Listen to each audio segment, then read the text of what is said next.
Hello everyone, welcome to Fablehaven, the second Dev Diary Dev Stream breakdown for Age of Wonders 4, The Ways of War. This video will be broken into two parts. The first part is going all over the Dev Diary, discussing the 4 new tomes coming in the DLC, and the wildlife that will be introduced and added to our list of the slaughter. The second part, we'll be going over all the things that I noticed and were discussed in the dev stream, and some of it got a little off topic, so it could be quite fun.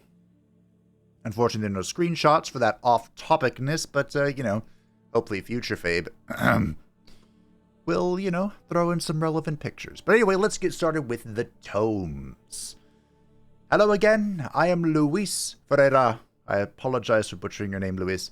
A senior designer at Triumph Studios. This time we are going over the tomes and wildlife that will be available to you on the first pack of our second expansion pass, The Ways of War. We are starting with the Tier 1 Tome of Discipline. The Tome of Discipline is a Tier 1 tome of Materium and Order affinities. This tome is all about channeling inner strength and conducting its magic to empower or heal your units. The Monk is a fighter that conducts the tome's empowering magic into its strikes. It punches its enemies, and on the third strike of the same turn, it triggers a spirit explosion on the target that also hits adjacent enemies. This is also the combo for the starting weapon, the starting Cestus weapon for the Gaudier, which we'll have more to talk about later. They have a leap free action ability, which allows them to jump to 2 hexes, which helps them position and trigger that explosive third strike. Additionally, it also has a meditate ability, which heals, removes 2 negative status effects, and places them into defense mode, making the Monk a nice all-around unit to have. Indeed it does. Inner Mastery is a minor racial transformation that grants the target race +1 status resistance and plus 30% healing received in combat.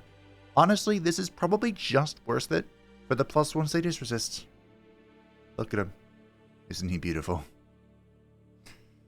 The minor transformation Inner Mastery grants a small bonus to status resistance while also giving your racial units increased healing in battle.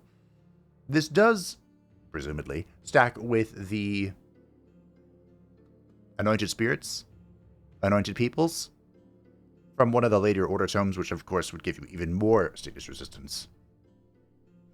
The Mantra Purification. To help further sustain your unit, you need a healing spell to trigger Inner Mastery's extra healing.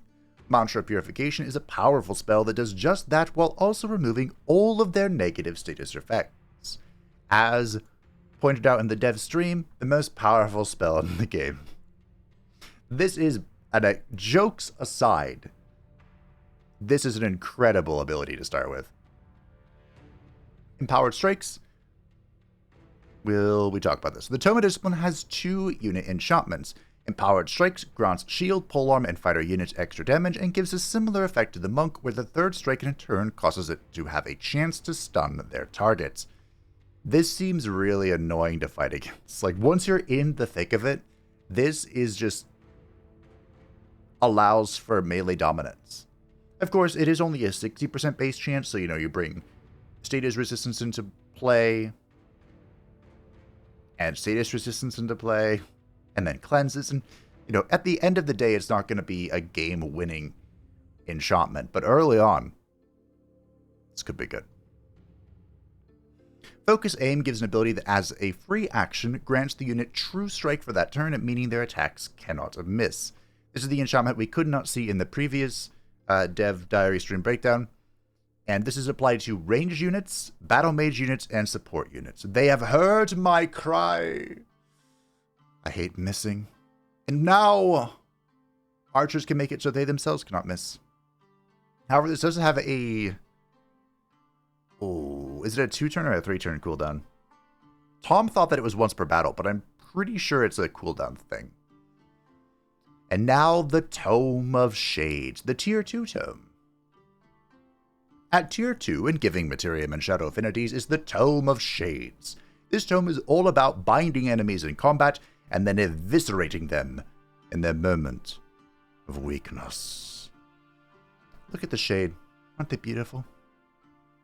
The Shade is a tier 3 skirmisher with a kit that is all about poking enemies from afar and then going in for the kill. Throw Shadow Dagger is a ranged ability with a chance to blind, and when this unit is ready to engage in melee, their main ability, Fatal Strike, is there to finish their enemy off, as its damage increases based on the missing hit points of their targets. I actually really hope that Fatality is a mechanic they introduce later on, because the game, everyone is getting tougher. Like, there's more and more HP. So, you can still do overwhelming damage and, 100 to 0 people. But with the leveling rework, where now everyone gets a static amount of HP increases, and legend units have increased defenses, as more transformations and enchantments are added to the game, heroes also got like a bump in their power level with the hero rework. I would like to see Fatality be more introduced. Of course, the most obvious one is I'd like to see it in the item forge, or like put on some items, but we'll see how annoying the Shade truly becomes. Living Shadows. Oh, by the way, the Shade, they talked about their Shadowed Escape in the dev stream, where this is at 50%. They will drop the smoke bomb, blind people nearby, and teleport away. I'm pretty sure that's what it does. Living Shadow reads the target race in swirling shadows, granting them plus 10% evasion, and when attacked from within 3 hexes, the attacker has a 60% chance of becoming blind for 1 turn. This is a minor racial transformation. Wait, I'm sorry, what? A race that has transformed this has to make this check every attack? Oh boy. It'll be fine. It'll be totally fine. Well, this will be interesting. And plus 10% evasion. And remember, you can combine this with the Tome of the Fey Mist thing. Oh boy. Living Shadows is a minor transformation found on this tome that grants evasion against ranged attacks while also retaliating against attackers by attempting to blind them. Yeah. Shadow Blades. Here's the payoff for all this blinding. This makes base melee attacks of enchanted units ignore 50% of the target's defense and resistance if that unit is blind. So they permanently have the benefit of... There's a special term for it, but I'm sorry, I can't remember right now. I believe the Mage Luck has this, right? Just passively for their attack. The cannon ignores all of it. Which makes sense. Being hit by a cannonball is not really something you can defend. Shadow Blades is what makes all these blind status pay off. Oh, look. Melee units with this enchantment ignore 50% of the target's defense and resistance if the target is blind, vastly increasing damage done against high defense targets. Blint, I'm coming for you! I suppose just the industrious culture. My Blint takes many forms. He is inevitable. And now we get to the Tome of Prosperity. This is the one tome we knew nothing about at all. We did get a brief millisecond glimpse at the Tome of Calamity, and they did the same thing for the Tome of Prosperity in the dev stream today, or yesterday. And I believe the only thing that was actually shown off was the Staves of Grace. So if they don't show that, I have a picture for you. Prosperity is a tier 4 nature and order tome. This tome is all about protecting your units, and it also grants access to the Prosperity wildlife units, which we will talk about in more detail later. It focuses on applying a new status effect called Grace. When a unit with this effect is hit by an attack, they regain 10 hit points and lose 1 stack of this effect. It can stack up to 5 times. The Summon Prosperity Dragon. Summons a Prosperity Dragon, a mythic unit with strong protective and healing abilities. We have gone over these abilities, but we'll see if I have to reiterate. We'll see how much Louise explains. We have the Shrine of Prosperity, which is an SPI, plus 3 city stability per adjacent farm or forester. Is this the first SPI to have an ore here? It could be. Plus 7 food per adjacent farm or forester, plus 10% of food income in the city is converted into gold. How does this work with the... I haven't used like a proper nature tome in so long I've forgotten what it's called. Is it called Bountiful Fields? It converts food into mana?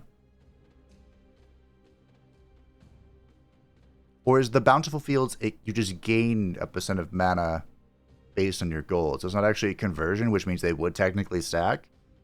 Interesting interaction, I'll have to test it. Allows the drafting of Blessed Dragon, Radiant Guardian, and the Righteous Judge. Okay, so you can just straight up recruit the Prosperity units. I believe there's one more type? And counts as a conduit. Must be built on a province, of course. This is an exceptional SPI. Most SPIs are good, but this is great. Summon Prosperity Dragon grants access to a new Tier 5 unit of the same name. This is a powerful support mythic unit, and so its spell costs extra gold. Wait, what? Extra gold in order to get... Oh, the spell itself, okay. The other Prosperity units are accessed by building this Tome Special Province Mimic, the Shrine of Prosperity. Oh, duh. Luis mentioned in the stream there are 4 new units for each of the types. So for Accursed Fiend and First Prosperity, you get 3 from this, and then of course you have to summon the dragon. And so the summoning cost here is 150 gold and 300 mana. Interesting. Alright, so just real quick, the abilities. Let's see if I can remember them. Radiant Spike is an 8 range single target. I believe it is 3 AP. The Radiant Rebuke is a melee attack. 1 AP. These are basically just copy-pasted from the Eldritch Sovereigns. The Bestow Mask of Prosperity is a link between the dragon and a unit, which reduces damage taken by 35% and shares the damage. So the dragon takes the hit instead of the target they're protecting, and every turn, both the dragon and the target they're linked to will gain grace. And then the Reign of Prosperity targets the entire map, hitting all friendlies doing something. There you go. There's the dragon. The Blessed Armors. A unit enchantment, okay. Enchanted units gain Inner Grace. This is the passive for the Prosperity units that grant them 1 grace at the start of their turn if they do not already have grace, and +2 resistance just across the board. Okay, great. Shield, Shock, Polearm Fighter, and Skirmisher, so no range units. And the Staves of Grace. Okay, this is the image they showed, so I don't need to share that with you. Although you might just see it anyway. Another unit enchantment, granting Inner Grace. Their support abilities grant 1 grace, and the Cleansing Rain ability for supports. I see. The 2 enchantments from this tome both give Inner Grace. This ability grants a stack of grace if a unit starts its turn in combat without a stack of it. Thank you, Luis. Staves of Grace gives an ability called Cleansing Rain, which dispels negative status effects from friendly units and positive effects from enemies in a 1 hex radius. It additionally gives all support abilities a stack of grace in addition to their other effects. Okay. So presumably, Cleansing Rain would also grant grace, right? To friendlies? Presumably? Alright, that's not too bad. The Tome of Calamity. This will be good fun. The other side of the Tome of Prosperity is the Tome of Calamity. Also tier 4, this Chaos Shadow Tome is all about Accursed Fiend units, Ruined Provinces, and the Ghostfire effect. Ghostfire is an existing effect, but it was rarely used. It functions like burning, but deals 2 damage and 2 frost damage per stack. Who on earth had this?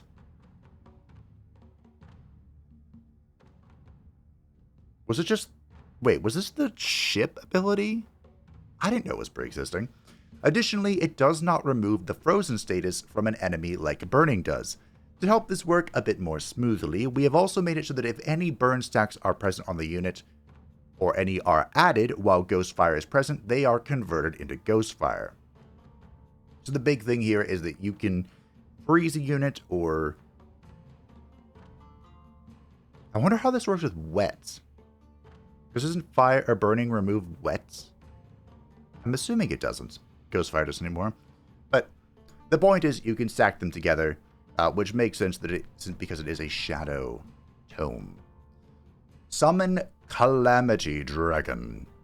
Non-ruined province owned by target turns to ruins and desolate terrain, and then summons a Calamity Dragon, a mythic unit with strong offensive capabilities, getting Ghostfire Spike and Ghostfire Rebuke. I assume these are just like the Prosperity Dragon, where these are copy-pasted from the Eldritch Sovereign, the Force Mask of Calamity, and the Ghostfire Storm.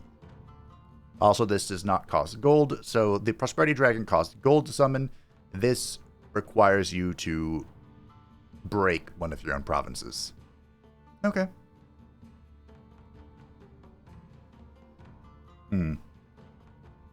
Non-ruined provinces owned by target. So you have to do this on your own province, and you can't already use one that's been ruined. Got it. The Accursed Shrine. This is an SPI that I believe was shown in today's stream briefly. When placed, alter terrain into Desolate. Per adjacent ruin province, gain +3 draft, food, gold, knowledge, mana, and production. Allows the drafting of the Accursed Ogre, the Accursed Blade, and the Accursed Trickster. On the dev stream so far, we have only seen the Accursed Ogre. This also counts as a conduit. Summon Calamity Dragon summons a tier 5 offensive mythic unit. Like Summon Prosperity Dragon, it also has an extra cost in that it can only be cast on an owned province, and it will ruin it, as if it was pillaged. The Accursed Shrine gives access to the Accursed Unit Wildlife unit, which we will talk about very soon, and it also makes it so all the ruins this tome can cause can benefit your lands. Okay, so ruins. Here's a question. Does a ruin count? So for example, if we have a ruined farm. Oh, it doesn't, does it? That's right. So if you have a ruined farm, it does not count as actually owning a farm for the purposes of building prerequisites or the, why can I not recall what it's called right now? The thing that reduces the cost of stuff. Boosting. I think it's called boosting. So technically, as you're building up your domain, like a city, this is really bad. But if you're in the late game, this is just strictly an improvement. Interesting. Okay. Of course, this needs to remain unruined, I believe, to count. Alright. Accursed Armors is a unit enchantment. Enchanted unit gains when a melee attack hits. The attacker has a 30% chance of being inflicted with Ghostfire for 3 turns, and a 30% chance of being inflicted with Misfortune. Oh, the Misfortune build grows. Beautiful. And +2 defense. This affects Shield, Shock, Polearm, Fighter, and Skirmishers. Accursed Projectiles. Base physical range and magic attacks of enchanted units deal +2 fire damage, +2 frost damage, and have a 60% chance of applying Ghostfire for 3 turns.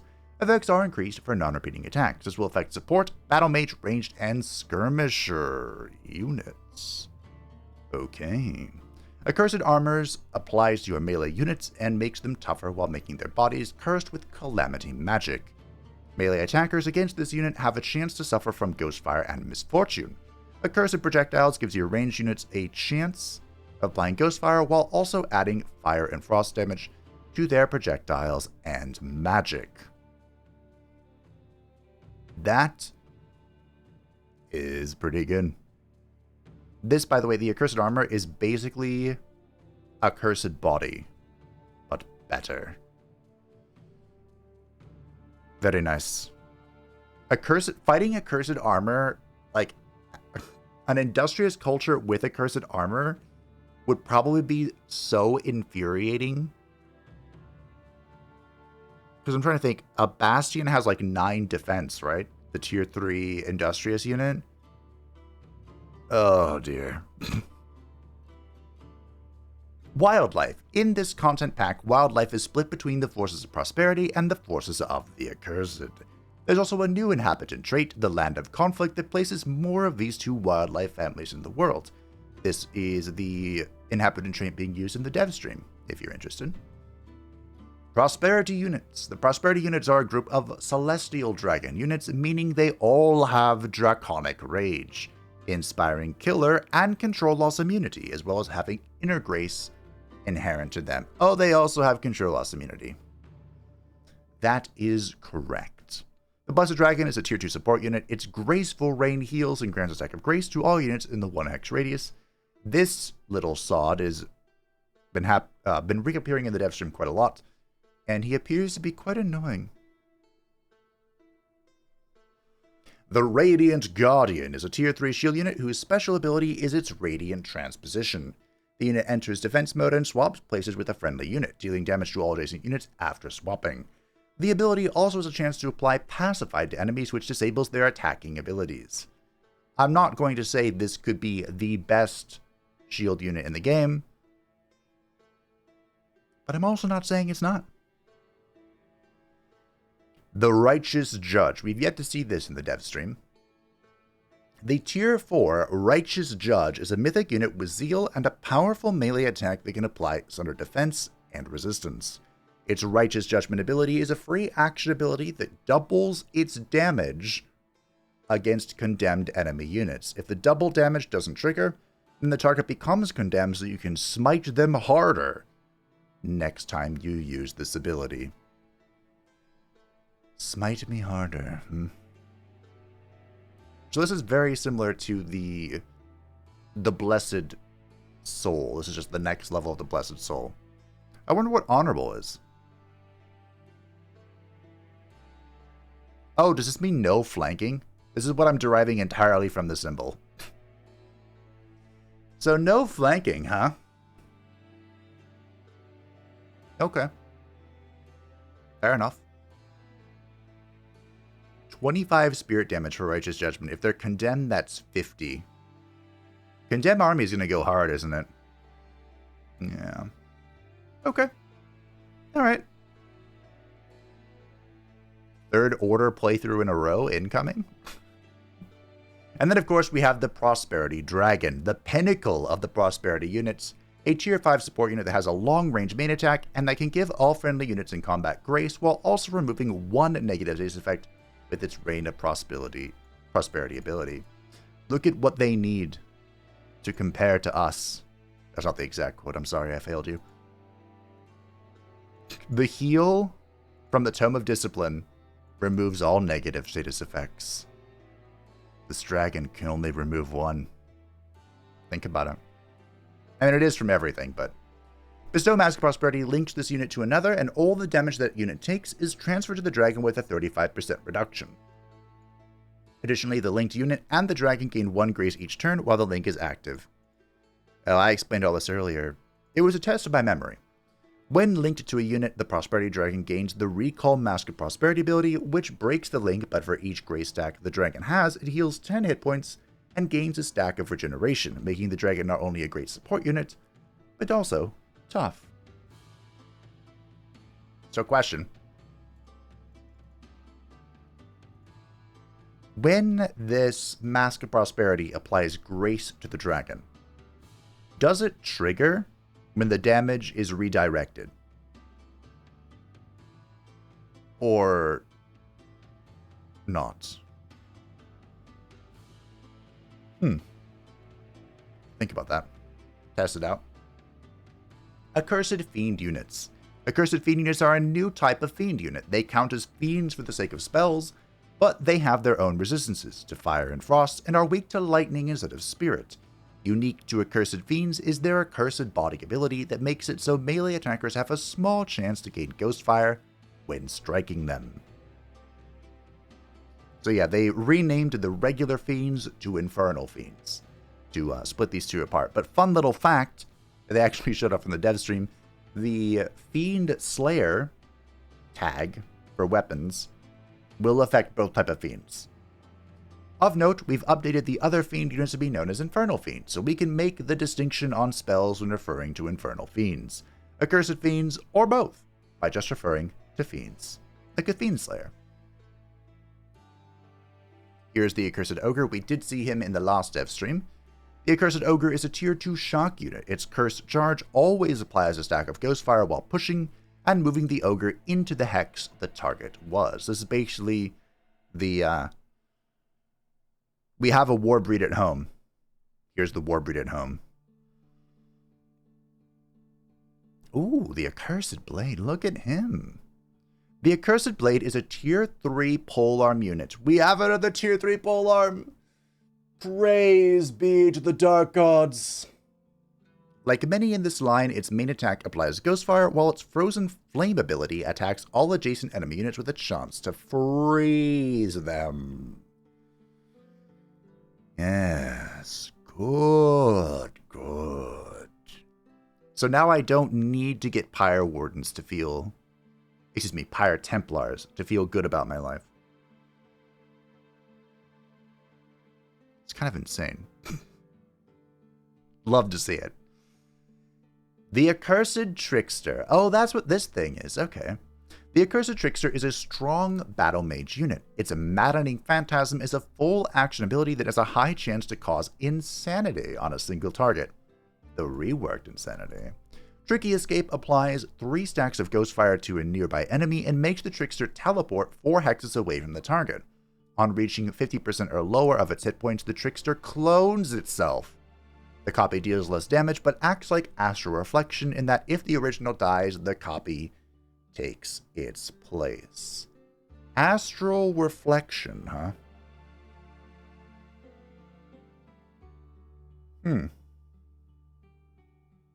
This is a mechanic from Planetfall as well. The Echo Reflections from... Oh dear, I don't remember their name. It's one of the secret texts, I believe. But anyway, Ghost Firebolts is 8 fire, 8 frost. That's not bad. And being a battle mage unit, it will benefit from all enchantments. Unlike the Judge, which is a mythic unit, so it will not benefit from enchantments. So technically, the Tome of Calamity tier 4 is better. Technically. Duplicity. Okay, so that's what the duplicity was for. Good. I thought maybe this was, I'm just going to evade your attack, so I'm going to cry. And last, but not least, the boy. The Calamity Dragon. The tier 5 that sits at the top of the Accursed Fiend family. Like the Prosperity Dragon, its main attack is a long-range ability, 8 range, but the Calamity Dragon deals more damage and also applies a Ghostfire.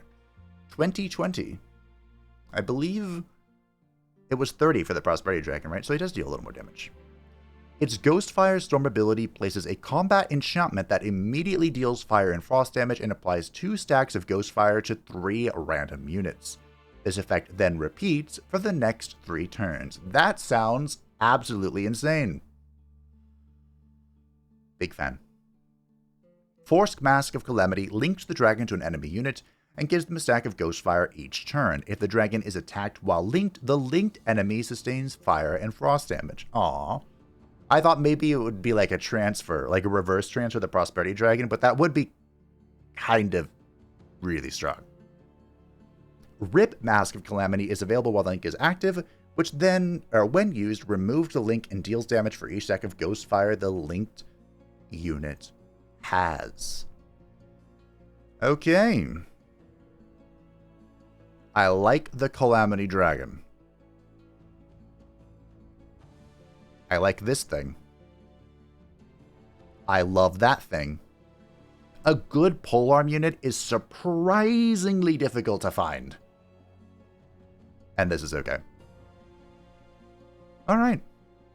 Conclusion. And there it is. Conclusion. Tomes and the wildlife. I didn't go over everything that a tome has, but I hope this gives you a taste of what you can play with in the future, when Ways of War releases on the 5th of November. Hope to see you there, and join us next week for another Dev Diary. I actually know what the next Dev Diary is going to be about. They mentioned it in the Dev stream. Which brings me to my notepad. My glorious notepad. But briefly going over the Prosperity units. This is cute. I think this guy's could be like the best shield unit in the game. Righteous Judge. could be fun. I mean, it's a very obvious addition to like an order build, right? Like if you're going Zeal, just yoink this guy. It's fun. And then the Prosperity Dragon, not as cool as his Calamity Brother, but I think this could be really powerful. We'll see. I just had the vision of linking him to a Pyre Templar, and I just got happier all of a sudden. I love the Pyre Templar. They're so good. If you were going to tell me that my favorite unit from the Eldritch Realms DLC was going to be the Order guy, I don't think I would have believed you. Alright, I'm going to follow my previous method, where I just go through the screenshots and share what happened at the time. However, the first half of the stream was mostly talking about, mostly answering questions in chat. It was in the later half where I began noticing, or they began showing off lots of new things. So, my notepad here, my trusty notepad, with 8,000 words, does have a few things that I don't have screenshots for, so future Fabe, please do something about that. Or don't. I don't care. But anyway, we're starting off with the Undying Warrior. This is part of the new warrior class tree. It was accidentally hovered over. I say accidentally, just, incidentally, perhaps is a better word. And this is Resurgence. It's down the right line here. The fisticuff line. And when the unit dies, it is revived at the end of combat if its owner is victorious. Revived units are brought back with 50% of their maximum hit points. Cute. I don't know if I would actually go for this, to be honest. Which sounds strange, but I mean, heroes can just be resurrected. And of course, your leader comes back, although you do suffer the penalty of no research and can't cast spells. I don't know. I'd have to think about that. But I feel like I'm just not going to take it. So, this next image is about the mages. But I do have a few tangents to get there first. So, answering a chat question, they mentioned there is a very small, very slim possibility that we could get the ability to construct underwater cities or cities in the sky.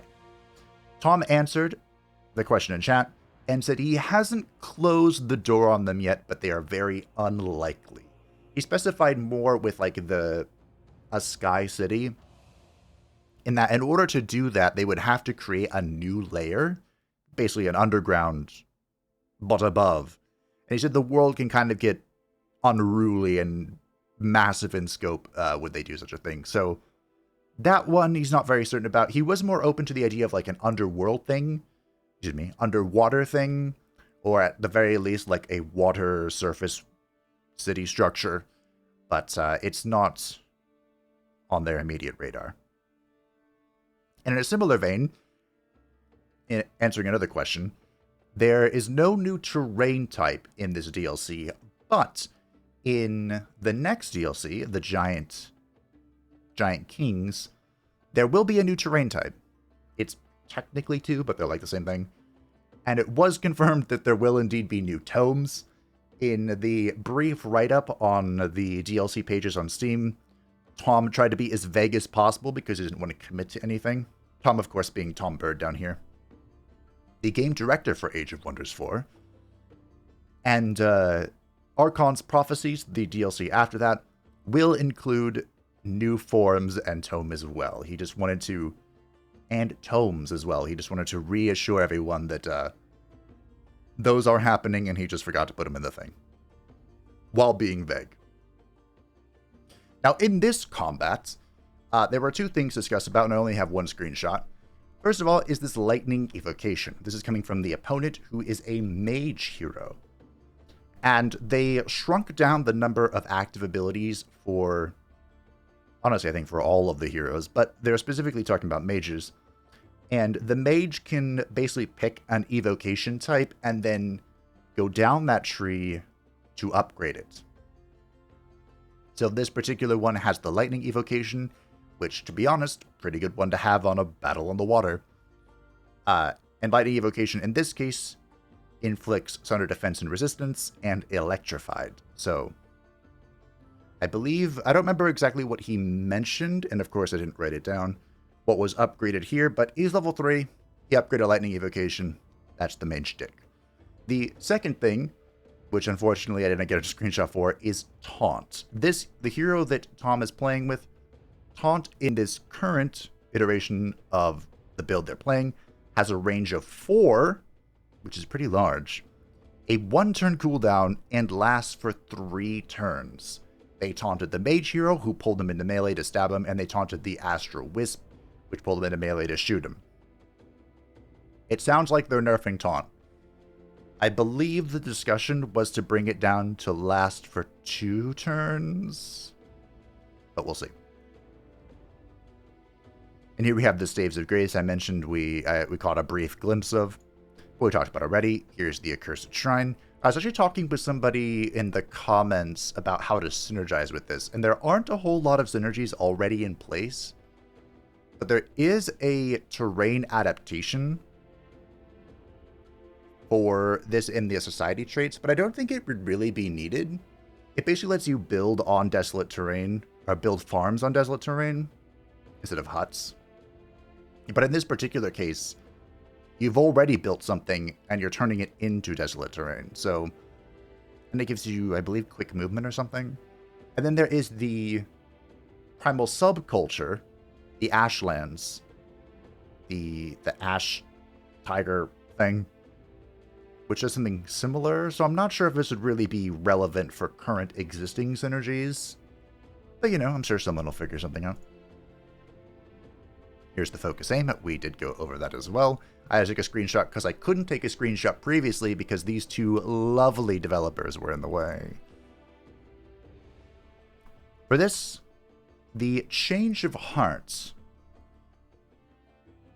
is... I talked about it briefly in the previous dev stream breakdown, but basically this is what happens when your hero has an ambition that you can't fulfill. After a few turns, you'll be approached, and you will be offered the ability to select 2 new ones, or to stay your course, basically. They end up choosing Collector, because Collector seems pretty straightforward to fulfill, which is basically just equip them with tier 2 plus items, which you can get by just warring with people or even forging them in the item forge. And his minor ambition is just to have an item equipped for 5 turns, and it just repeats itself over the course of the game, no big deal. Now I have some more random tangents. I told you, the first half of the stream was just a treasure trove of random thoughts. I loved it. So Tom, of course, game director, would love to do a mushroom race. So kind of think of like the Myconids. And they went into a little bit of a rant here. Where... Oh, the rant's not yet. Don't worry, the rant's coming. But, with the Myconid race, basically, they felt they want to do one, but it wasn't really appropriate for what was going on with, the themes of the DLCs. Additionally, they talked a little bit briefly about the intrigue happenings, because someone in chat asked if they would see an intrigue today.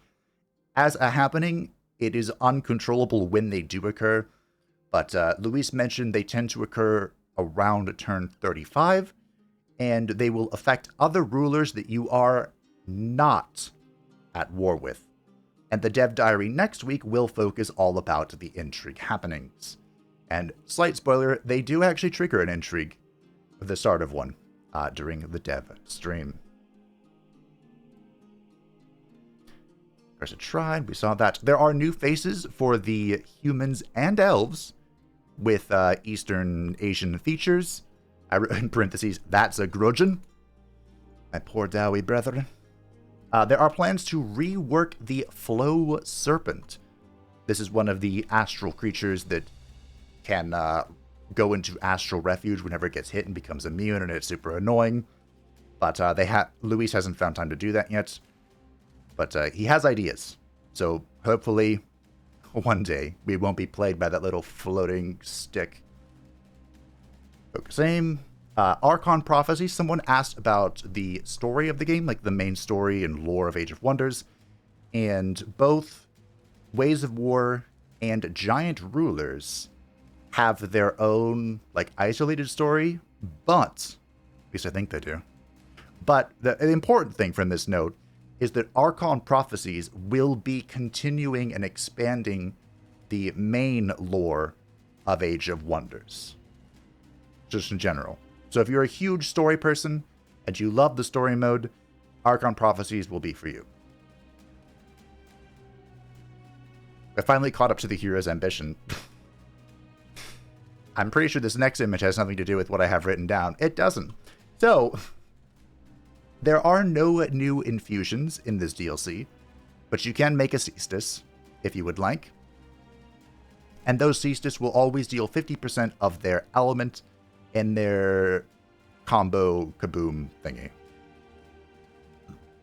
On that note, the developers do want to make more magical materials, and thus infusions, but it is not in this DLC, and they floated the idea of it being in Giant Rulers, but Tom mentioned that whenever they were going to make a magic material, they're like, but we kind of need to make 3 of them to, like, keep with the theming here. And they're like, it's a lot of work, and it needs to be able to fit in. And of course, Giant Rulers are all about not all about, but they will include the new crystal stuff. Crystals? What's that black rock thing? It's a total scam. But anyway, like Crystal Magic and Crystalline, which is why I personally think that'd be a great time to go over the Underground again, but hey, it is what it is. There are new Pantheon unlocks. I don't remember what spurred this answer in chat, but there are new Pantheon unlocks. There are 2 new mounts, 2 new heads for both the Dragon Lords and the Eldritch Sovereigns, and there is a new starting weapon loadout for a Cestus.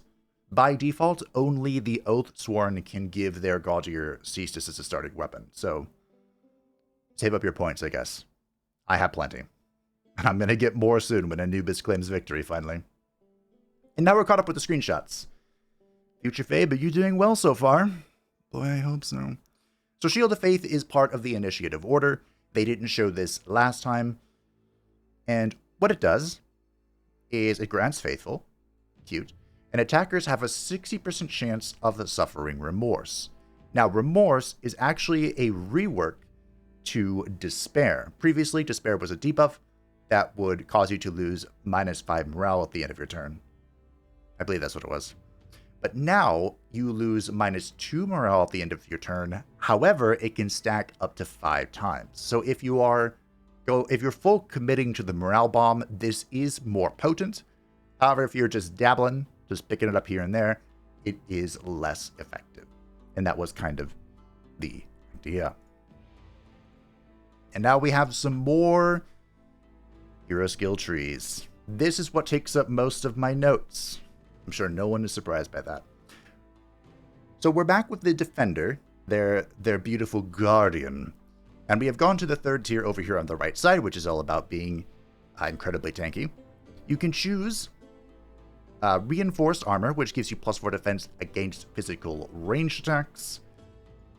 And then you can choose or you can choose Warded Armor, granting +3 resistance against magic attacks. It's worth noting there's this little crisscross thing, so on this side, no matter which of the tier 2 stuff you choose, you can always deviate to one of these, but once you choose them, you are of course locked out from the other, and your path is chosen. What they were really here for, Tom didn't really care about this tier. What he was here for is Stunning Bash, which is a 1-action melee attack with 100% accuracy that is a 120% chance of the target becoming stunned, enter defense mode after. This is basically just a better version of the Barbarian's tier 1 warrior stun thing. Doesn't do any damage, but being able to completely shut a unit down and then enter defense mode, pretty good from a tactical perspective. Then I kind of showed off what the Inner Mastery looks like. We ended up seeing this in the dev diary, but here you are with their lovely Punch Mistress, of the Onigiri. Funny name. And at this time, some more random answers to chat. The Empire Tree, so where you choose your Imperium talents, is getting a rework. They have wanted to do a Passover of it, which is just a fancy dev way of saying we want to, inspect everything, rework what needs to be reworked, move around what needs to be moved, to bring it into balance with the current state of the game. They want to do that. They haven't found time yet, but it is on their to-do list. So that could be in the future, and it could be even closer because Mr. Tom Bird himself gave a little bit of a spoiler.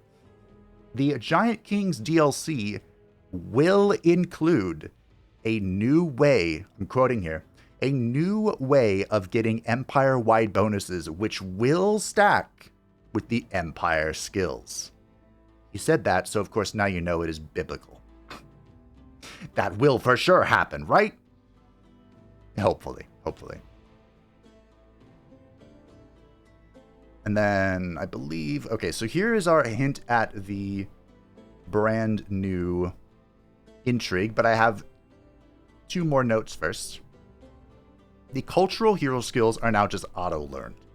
Previously, in the live version of the game, whenever you recruit a hero who's not part of your culture, or like a wizard king or a dragon or whatever, you have to spend a point to learn your culture's skill, like Call the Weak, for example, for the dark culture. Now, whenever you bring somebody to your side, it's just they automatically learn it, which I think is a great change because that's a point you can put somewhere else. And here comes the great rant. Are you ready? So, Expansion Pass. Expansion Pass 2 is all about yellow, which I am pretty sure is referencing order. And, being nice and stuff. The Way of War is about harmony and coexistence, mostly. Archon Prophecies is literally about order incarnate. The Archons helped shape order. And then the Giant Kings is about Materium. And they said it's not exactly order, but it's close. And my personal theory is that the theme is more about creation, because the lore of the Giants is that they were primordial creatures who shaped the primordial world and fought against the dragons, who were just primordial chaos incarnate. And here's where things get really spicy. If there is a 3rd expansion pass, Tom and Luis want to make it with more of a darker theme in mind, with a lot of chaos focus. They went on to say that, they haven't done a whole lot of chaosy stuff, and they really want a hypothetical 3rd expansion pass to involve that, and they plan to include vampires. Luis has many plans, desires, and love for the addition of vampires. And to quote Luis, "Make it happen, people." They did have to later reiterate that there is not currently plans for Expansion Pass 3. They have dreams. So, like I said, it got a little off topic here, but that gives me great hope for the future, that they are dreaming that far ahead. Again, this is all up to the powers that be, how well Expansion Pass 2 does, the trends, whatever. But, fingers crossed. We could have our very own Astarion. I have standards. So here are the intrigue happenings. This intrigue happening has spawned because, and I quote again, Tempest has pissed off everyone he's met. I'm assuming that just means everyone hates him. So this one is just all about the potential of a rebellion, and the happenings are kind of like, the intrigue happenings are, as mentioned earlier, kind of like a multi-step side quest that is all about other rulers and kind of how they interact with the world. Now, I don't know, and they didn't mention if this intrigue triggers for everybody, like can the other AI take part in the events that are about to transpire? I don't know. Time will tell. I guess next week will tell because we'll get the dev diary for it. I actually have a note here. Are we sure Tom will be allowed to do dev streams in the future without, because of how much he talked about, like, the potential of Expansion Pass 3, the greater vision of the DLC? I hope so. I love Tom. Fiend Slayer will gain attribute against both Accursed and Infernal Fiends. Is that here? Yes, it is. They made a fancy Cestus. You can also see the alternative skin for the Cestus. They called it the Demon Puncher. Good fun. They only had like 2 magical materials at this point, so...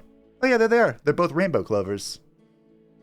Which is just pure irony for somebody who wants to punch everybody. That's the one that makes you friendlier.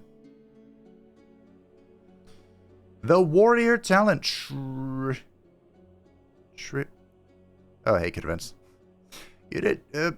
There's supposed to be a screenshot here. Well, okay.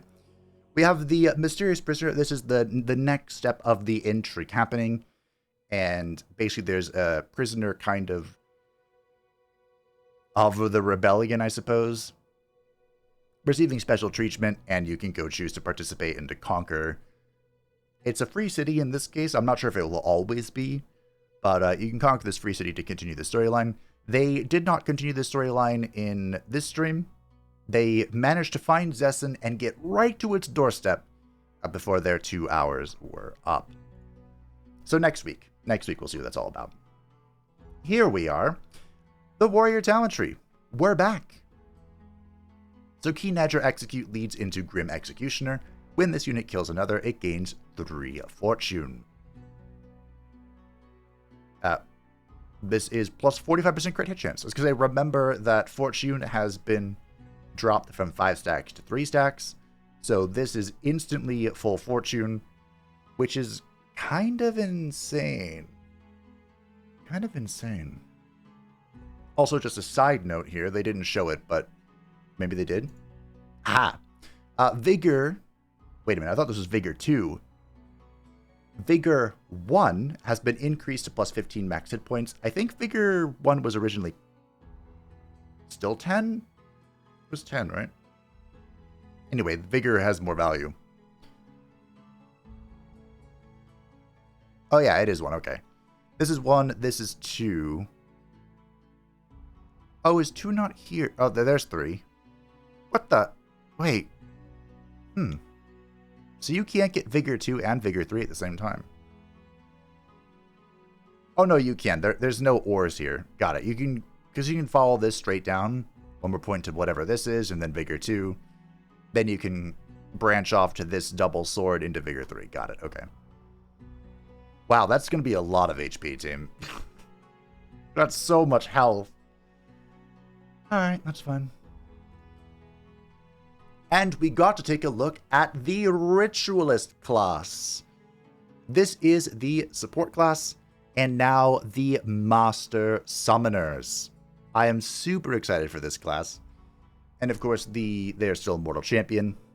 This is their second hero they've recruited. And there's a lot to get into, so let's get into it, shall we? The left side here is all about healing. And you start off with Restore, which is a 4-range, 1 AP. Target friendly unit heals 10 temporary hit points, gains regeneration, and has their negative status effects removed. I believe this is in the game right now, just like this. But don't worry. It gets so much worse. I mean better, so much better. So Restore can be upgraded down 3 trees, and they are all exclusive with each other, so you have to pick one. The leftmost is healing support. Support abilities now heal targets for 10 temporary hit points in addition to their regular effects. Now this tier of talents affects all support skills, not just the Restore. The regenerating support will make so support abilities now also apply regeneration. And then bolstering support makes so support skills also grant +1 bolstered resistance. Now here's where things get a little spicy. This tier are upgrades of the previous tier and only affect Restore. So if you went for the bonus healing, the leftmost one, you can upgrade into Empowered Restoration, which makes Restore will now heal an additional 20 temp hit points, apply 2 strengthen, and gains 4 ranged. This is an 8 range, 1 AP, heal 30, gain 2 strengthen, gain 1 regeneration. Full cleanse. I again get events.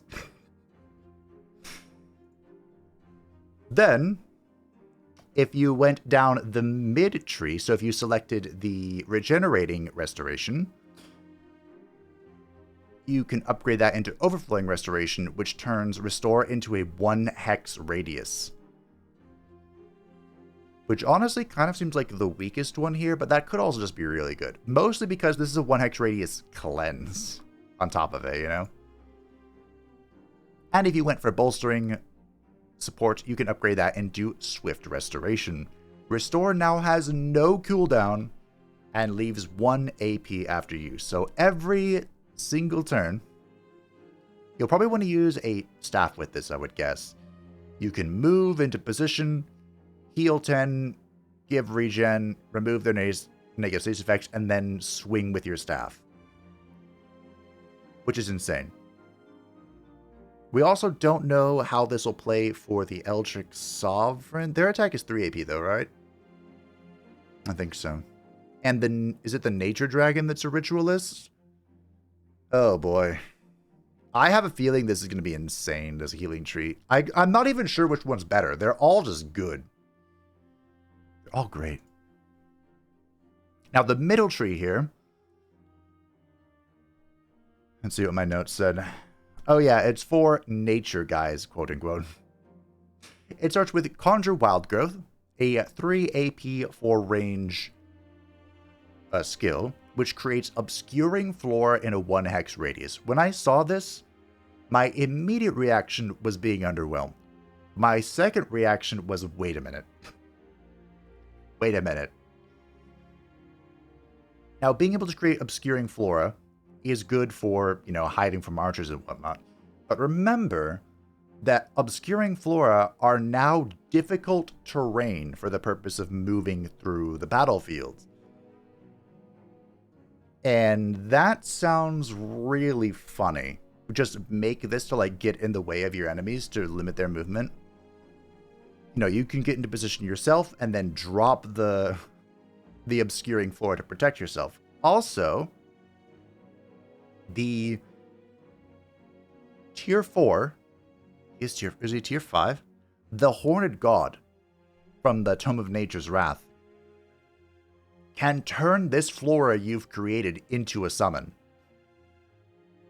Which just sounds like a really fun combo. This can be upgraded. Once again, this has 2 exclusive upgrade paths. You have to pick one or the other. You can go into Rejuvenating Wild Growth. Friendly units in the area of effect of Conjure Wild Growth heal 10 temporary hit points and gain regeneration. I assume that this is when you cast the spell. So when you drop the flora, this effect will happen. Not that if they're just standing in the flora. I'm assuming. Don't know though. The other option is the more offensive option, and this will be Hostile Wild Growth. Enemy units in the area of effect of Conjure Wild Growth have a base 90% chance of gaining poison, and a base 90% chance of gaining bleeding. Again, I'm assuming this is when you drop it, not when you're just standing in it, but I have no idea. The Hostile Overgrowth can upgrade into Enveloping Wild Growth. Enemy units in the area of effect have a base 90% chance of gaining blind and a base 90% chance of gaining immobilized, which sounds absolutely insane. And then that can upgrade further to Living Wild Growth, where Conjure Wild Growth now summons 3 Living Vine units in its area of effect. The Living Vine are those little tendrily things that come out of the ground and smack at you with a chance to inflict Immobilize.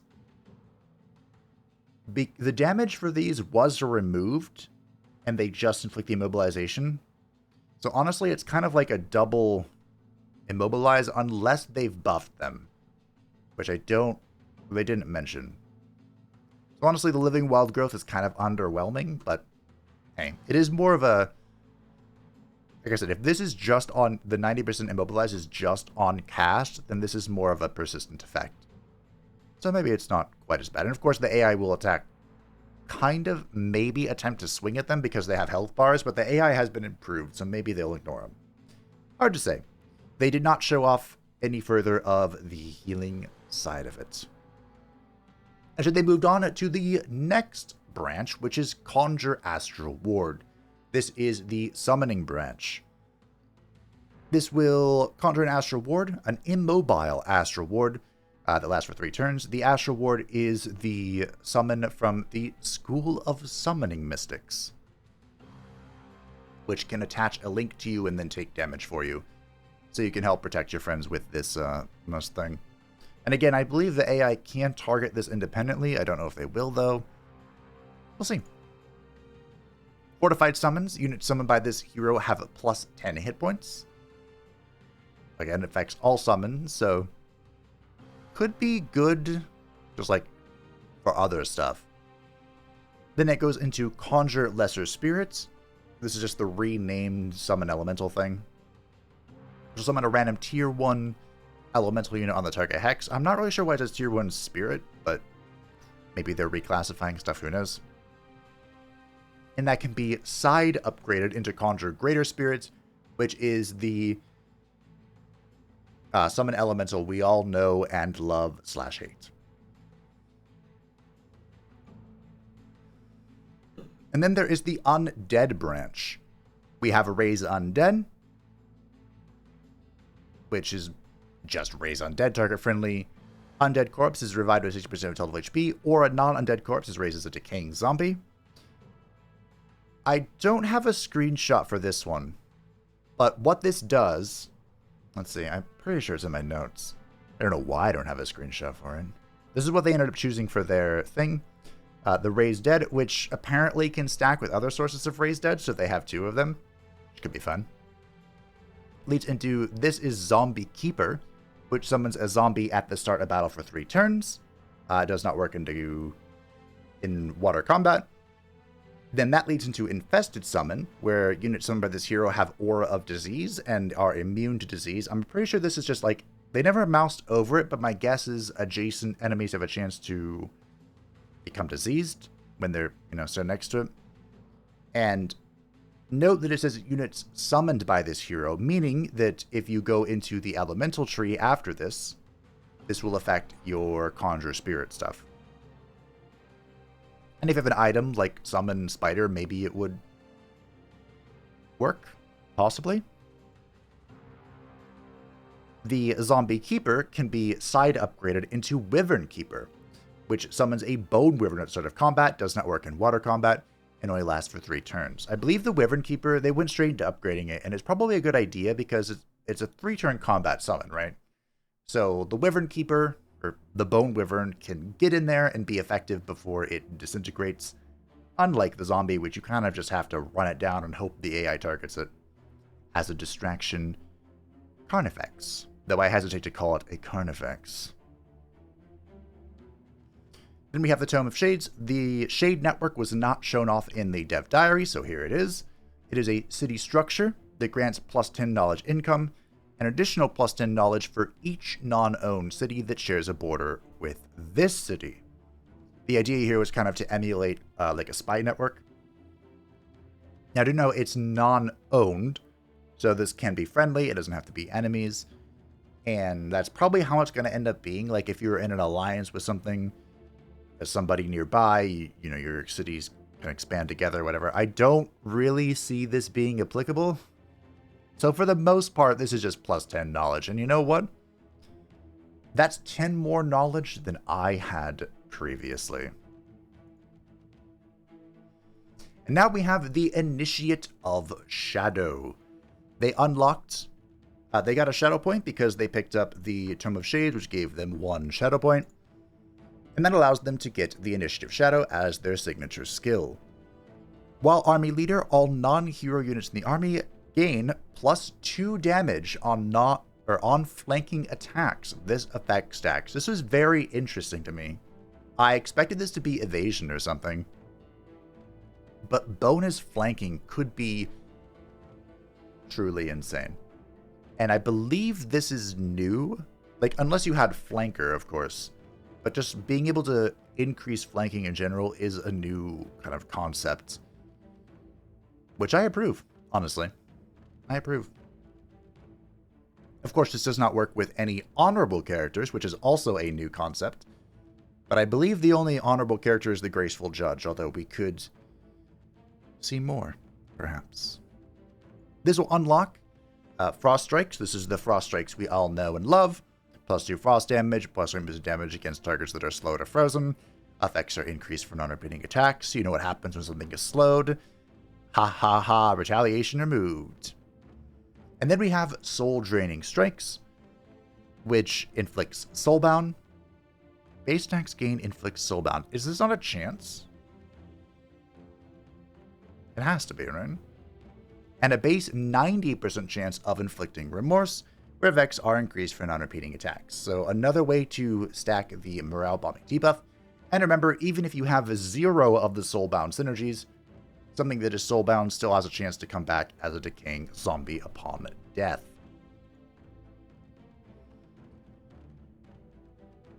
And at this point, Luis pointed out that there is no new major racial transformation in this DLC. We saw that going through the tomes, of course. But they are looking to introduce a new one in the next DLC, The Giant's King, which hopefully will be the time when Materium finally gets a major racial transformation. But we'll see. The counterpart to Grim Executioner is the Berserker's Rage, which is just a copy-paste from the Berserker from the Barbarian culture. When this unit's total HP reaches 33% or lower, it becomes Berserk for 1 turn, being Berserk and Steadfast. So it loses control. I think it does more damage, and it cannot die. And now we get to Adept of Chaos. While Army Leader, all non-hero units in the army gain plus 10% critical hit chance. This effect stacks. Now they made a disclaimer here. You would think, logically speaking, they got Initiative Chaos at level 4 for their... This is for their ruler. So at level 8, they could obviously choose Adept of Chaos. Wrong. At least the way they're intending for it to work is that this is based strictly off of your affinities. So for the Initiates, you need to have 1 affinity. That makes sense. But to get Adept, you need 4 of their affinity. The reason why Adept of Chaos has shown up is not because they have Initiative Chaos, but because they have 6 Chaos affinity. And my first thought was, wait a minute. Doesn't this mean that, like, in the end game, you could respec and have your level 4 signature skill be Master of Chaos? Maybe. But with the fact that your signature skill no longer gives you affinity, and the fact that there are no longer the governor... They weren't governor skills. Yeah, they were governor skills. The adept governor skills no longer are a thing. You can't really cheese out bonus affinity. So, like, what you get from your tomes is pretty much it. I believe there are still Destiny events for the Destiny traits, and they did trigger one, which gave them +1 Chaos. So you can still get... You can have 2 Destiny traits, right? So 2 bonus affinity, but besides that, it's kind of just the tomes. There's no more, like, cheesing these out. So, I'm not even sure if it would really make a difference, because I'm assuming if you respec, you get Master of Chaos for level 4, then you could get Adept of Chaos, and then Initiative Chaos. And then you probably can just get Adept at most of one of these other ones. And I believe the passive themselves, I believe both Initiate and Adept are giving +10% crit hit. But the real deciding factor is, of course, what they unlock. So Adept of Chaos unlocks the ability to get the Debilitating Aura, which makes it so adjacent enemies have -5 status resist, which is incredible. Or what they end up choosing, I mean, this is more of an and than an or. You can choose whichever one you want. They just take points.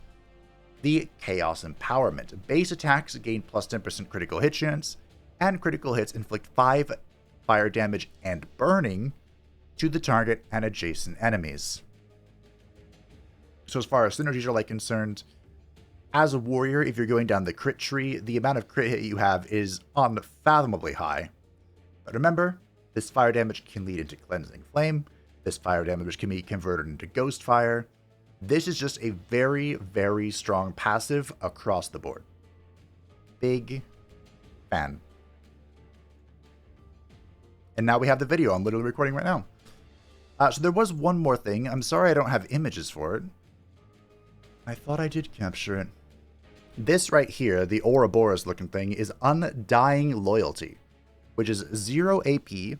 It's a free action. 4 range, target-friendly unit gains Steadfast for 1 turn on a 4-turn CD. So this means every 4 turns, you can make something not die for 1 turn. So, I wouldn't call it the greatest of talents, but it's not bad. Free action, something's getting smacked, you just put that there. It's like Keeper's Mark, and we all know how much I love Keeper's Mark. And then they hovered over very briefly this ability down the healing line, which is Resurrecting Restoration. This is the final upgrade for the Restore branch. Allows Restore to target a friendly dead unit and revive it with 60% of its total HP. So this is Resurrect unit on a stick. Is that how you want to use your Restore? Maybe. Possibly. I think, personally, I'm a fan of this tree here. We don't know what this is, or this, or any of this. But, this tree is the Swiftness one, where it's a free action, so you can cast it literally every turn. I think that could be fun. Could be fun. And lastly, they gave us one end of stream tease that was very vague, and that is that Luis is working on a Herald, kind of like the Herald of War from Empires and Ashes, which they called an Affinity super unit.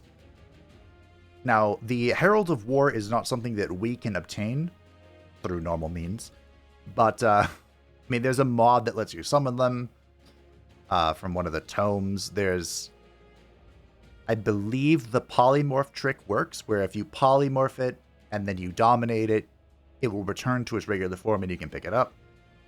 So there are ways to get it, I think, but we'll see if that's a unit that can be added to our roster. I hope it is. I really do. But that was the Dev Diary, the Dev Stream. I hope that you enjoyed. I hope Future Fabe actually put images in and didn't just leave you to ponder with your imagination. But maybe I did. Who knows? I am a sloth. As always, if you'd like to find both of these things to read for yourself or watch for yourself, like I said, the dev stream was quite interesting with its tangents. Love you, Tom. You can find those in the link description down below, where you can also find my Discord if you'd like to join and stay up to date with the Hammer channel or, you know, talk about your feelings. But thanks for watching. I do hope that you enjoyed. Thank you to the patrons and the channel members who support the channel. I greatly appreciate you. If you'd like to have an channel, feel free to join the Discord description down below. How is this one longer than the first one? I don't know. I'll see you next time. Bye.